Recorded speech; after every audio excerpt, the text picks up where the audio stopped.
Hi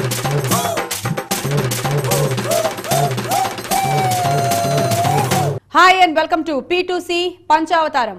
నేను Kusuma and that is Kittu. ఏ Kittu madam, locations మార్చి నా కాళ్ళు బాగా నొప్పులెడుతున్నాయి. అందుకనే ముగ్గురిని ఒకటే లొకేషన్కి వచ్చేసేమని చెప్పాను. Come on move. ఫార్మాట్ మార్చేసింది మేడం. ఈ ఎపిసోడ్ మీద ఆమెకి క్లారిటీ లేదు, నాకు క్లారిటీ లేదు. ఎపిసోడ్ ఎట్లా వస్తుందో నాకు ఎరిక లేదు, ఆమెకి లేదు.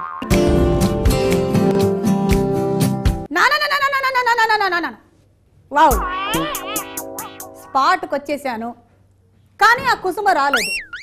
ఒక పక్కన నేను ఇండస్ట్రీ ప్రాబ్లమ్ సాల్వ్ చేయడంలో చాలా బిజీగా ఉన్నాను, ఇంకో పక్కన ఫార్మాట్ మార్చేసాను, మీరు అర్జెంటుగా రావాలి అని ఫోన్. సరే వచ్చాను, but where is Kusuma? No no no no no no, I don't like this indiscipline, lack of punctuality. Wow, అందుకే మన భారతదేశం ఇలా ఉంది. Excuse me, you mister critic రా? నా దగ్గరకే వచ్చి నా ముక్కు మీద వేలు పెట్టి నువ్వేనా అడిగే. ఇంతకీ నువ్వెవరు? I'm Sujatha, English teacher. Waiting for Kusuma. She called me. I hope she comes in time. మీకన్నా ముందొచ్చి మేము వెయిటింగే. ఓ వచ్చేసారా? Umpire Ekanatham here, standing on the pitch, ready for the match. అన్నట్టు ఈ వీక్ సినిమా గోల్కొండ హై స్కూల్. అరే వా, జబర్దస్త్ ఉన్నారు ముగ్గురు. హాయ్ ఎంపైర్ గారు. నమస్తే మేడం. క్రిటిక్ గారు హాయ్ అండి. టైం సెన్స్ లేదు, నలుగురు రావాలి. ఫ్రేమ్ సరిగ్గా పెట్టుకో. Wide frame పెట్టుకోవాలనా?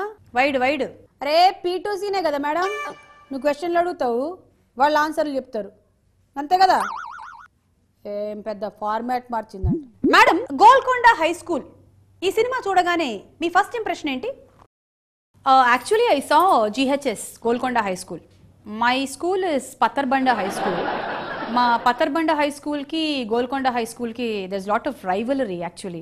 But you know, ఇది మూవీ కాబట్టి టీచర్స్ గురించి, స్కూల్ గురించి they have taken the film, so I thought it's better I go and watch the film. అరే ఇటువంటి ఇంగ్లీష్ మేడం దగ్గర ప్రైవేట్గా చేరాలి, ఇంగ్లీష్ నేర్చుకోవాలి. But after I watch the film I felt that it is ఎక్కువగా ఆటల గురించి చూపించారు. It's nice actually, but there are many more things I'd like to discuss about the film. Critic గారు, ఇదే ప్రశ్న మీకు కూడా వేసుకుంటున్నాను, చెప్పండి.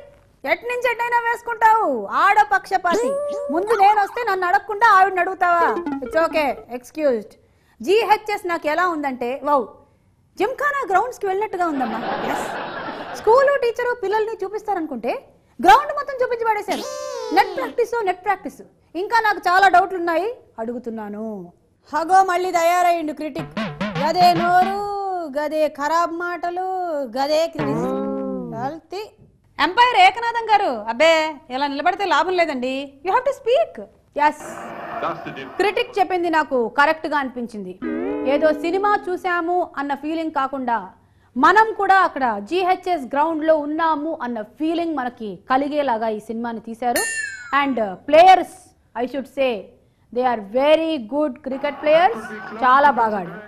ఒక విత్తనం మొలకెత్తడం సరికొత్తగా గమనించుదాం, నిలువెత్తుగా తల ఎత్తడం నేర్పేందుకనే తొలి పాఠం. ముని వేళ్లతో మేఘాలనే మీటేంతగా ఎదిగా మనం, పసివాళ్లలా ఈ మట్టిలో ఎన్నాళ్ళిలాగా పడి ఉంటాం. ఉనికే మన కనురెప్పల్లో వెలిగిద్దాం రంగుల స్వప్నం, ఇదిగో నీ దారిటు ఉందని సూర్యుడుని రమ్మంతాం. జాగో జాగో రే జాగో, జాగో జాగో రే జాగో, జాగో జాగో రే జాగో. ఇంగ్లీష్ టీచర్ గారు, GHS పిల్లలు ఏమన్నారు? గొంతు చించుకొని ఆటలు మా హక్కు అన్నారు. మరి మీరేమంటారు? Yes, games are they right, ఆటలు వాళ్ళ హక్కు. But you know, about human rights, about child rights గురించి మాట్లాడే వాళ్ళు మా జమానాలో ఐ డోంట్ ఫైండ్ ఎనీబడి. మా బాల్యం అంతా కూడాను నన్ను బండకేసి బట్టల్ని బాదినట్టు బాది చదువు చెప్పారు. We were not allowed to do anything else. ఇదైతే కరెక్ట్. నేనైతే ఈ స్కూల్ డుమ్మా కొట్టి క్రికెట్ గిల్లి డండాను ఆడటోని. ఈ మూవీలో they have shown a very beautiful thing. ఏంటంటే పిల్లలకి ఆటలు చాలా మెయిన్ అని చూపించారు. And along with that even studies are also important అని. ఇప్పుడు ఆటలు ఆడటం వల్ల concentration levels are more and concentration levels ఎప్పుడైతే బాగా పెరుగుతాయో స్టడీస్లో కూడా there is lot of improvement and that's a very good sign. I should really appreciate people like the director. పేరేంటి? ఇంద్రగంటి మోహన్ కృష్ణ గారు అష్టాచెమ్మ తీశారు. Yes, Indraganti Mohan Krishna. Yes, he has done a very good job. Human rights గురించి, child rights గురించి ఆయన బాగా fight చేశారు. Sir, ఇటు నుంచి అటేసుకోండి.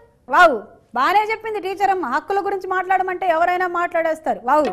మరి ఈ సినిమాలో జిహెచ్ఎస్ పిల్లలు పాపం ఆడడం అనేది వాళ్ళ హక్కుగా భావిస్తారు. ఎస్, మన స్వతంత్ర భారతదేశంలో ప్రతి వాళ్ళకి ఫండమెంటల్ రైట్స్ అనేవి ఉన్నాయి. వాళ్ళు ఆడతామంటారు. మరి పేరెంట్స్ ఏమంటారు? వద్దు అంటారు. ఎందుకంటే అది వాళ్ళ హక్కు.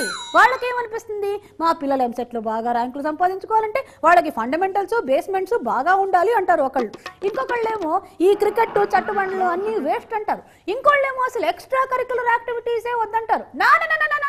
వావ్. బట్ పిల్లలు దానికోసం ఫైట్ చేశారు. సుమంత్ దానికి నిలబడ్డారు. ఆ ప్రాసెస్ అంతా జరిగింది. కానీ మీరు అర్థం చేసుకోవాల్సింది ఏంటంటే ఈ జిహెచ్ఎస్లో ఆడడం అనేది పిల్లలకి ఎలా అయితే హక్కో, అలాగే అడ్డం పడ్డం అనేది పేరెంట్స్ ఎలాగైతే హక్కో, అలాగే క్రిటిసైజ్ చేయడం అనేది వావ్ ఈ క్రిటిక్ రావు హక్కు. మీరు కూడా వేసుకోండి. ఎస్, క్రికెట్ మన హక్కు. I agree with that. అయితే మన ఇండియాలో cricket is like a religion. అంతగా మనందరం ఆ క్రికెట్ని అభిమానిస్తున్నాము. But there are many more sports. ఇంకా చాలా రకాలైనటువంటి స్పోర్ట్స్ ఉన్నాయి. వాటిల్లో కూడా పిల్లలకి కోచింగ్ ఇప్పించాలి. సుమంత్ లాంటి కోచెస్ రావాలి. పేరెంట్స్ కూడా ముందుకొచ్చి వాళ్ళ పిల్లల్ని నాట్ ఓన్లీ అకాడమిక్స్, స్పోర్ట్స్లో కూడా ఎంకరేజ్ చేయాలి. That should happen. అర్థమైందా? వేలకు కడుతున్నాం ఇక్కడ.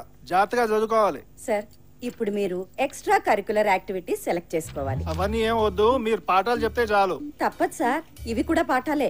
Monday afternoons dance and elocution. Dance, elocution అబ్బాయిని చెప్పనివ్వండి సార్. వాడు నేను చెప్పిందే వింటాడు. Wednesdays karate and science project. Science project. Fridays sports and S A writing.